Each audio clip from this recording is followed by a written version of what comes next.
Hello student, you are welcome in our SSC class. I am Madhuri Bharat and I am your SSC. Today we will continue our chapter number 13. In chapter number 13, today's our topic is thermosphere. This layer lies above the mesosphere and extends from the 80 kilometer to 400 kilometer. An ionosphere is a part of this layer.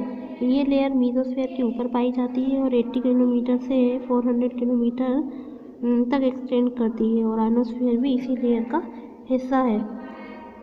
The rarity of the atmosphere gases in the ionosphere make it to absorb the heat of the sun and the absorption produces the electricity charges particle known as the ion. और जो atmosphere है वही electricity जो charges है वो particle, इनको ion कहा जाता है. Because of this ion this part of the thermosphere is known as the ionosphere और इसीलिए इसको आयनोस्फेयर कहा जाता है. This layer helps to the radio transmission. यही लेयर जो है वो रेडियो ट्रांसमिशन के लिए हेल्प करती है. In fact the radio waves transmitted from the earth.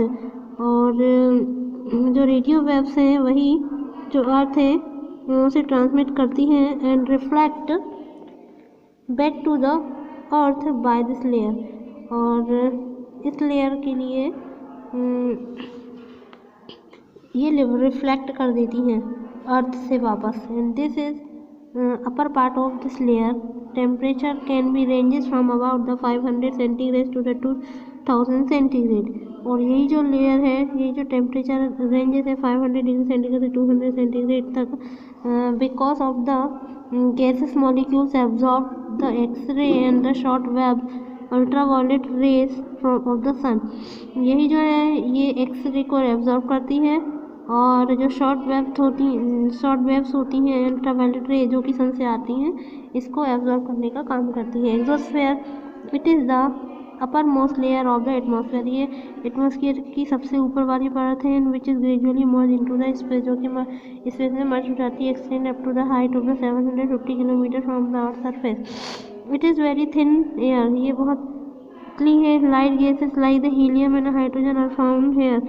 Hydrogen और हीलियम इसके पार्ट है and flow into the space और ये स्पेस में मूव करती है. Temperature in the exosphere varies greatly. The ranges from 0 degree centigrade to over 1700 centigrade. The importance of the atmosphere. Atmosphere का importance. Atmosphere is the indispensable part of our environment and the hold immense importance to the earth and it is the inhabitant. Its constituent the gases such as the oxygen, carbon dioxide and nitrogen are the vital for the existence of the living being, and while the oxygen is required for the breathing and nitrogen and the carbon dioxide are the vital existence of the planet. जो atmosphere है वो indispensable part है हमारे environment का और इसका हमारी अर्थ के लिए बहुत इम्पोर्टेंस है. ये gases oxygen, carbon dioxide, nitrogen in सबसे मिलकर के बना होता है और लिविंग बीइंग का अस्तित्व भी इसी के कारण है. ऑक्सीजन जो है वो ब्रीथिंग के काम आती है. कार्बन डाइऑक्साइड जो है वो प्लांट के अस्तित्व के लिए बहुत आवश्यक है.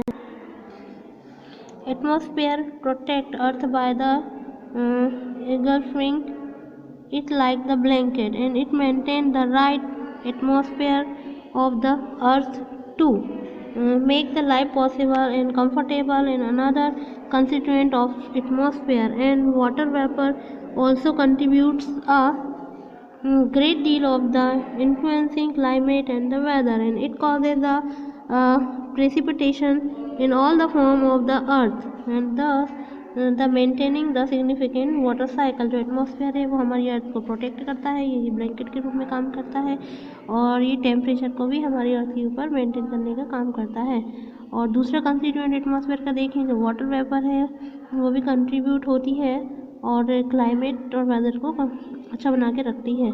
और ये सब चीज़ जो है वो अर्थ में पार्टिसिपेट करती हैं और हमारे वाटर साइकिल को मेंटेन करने में हेल्प करती है, सिग्निफिकेंट रोल प्ले करती हैं.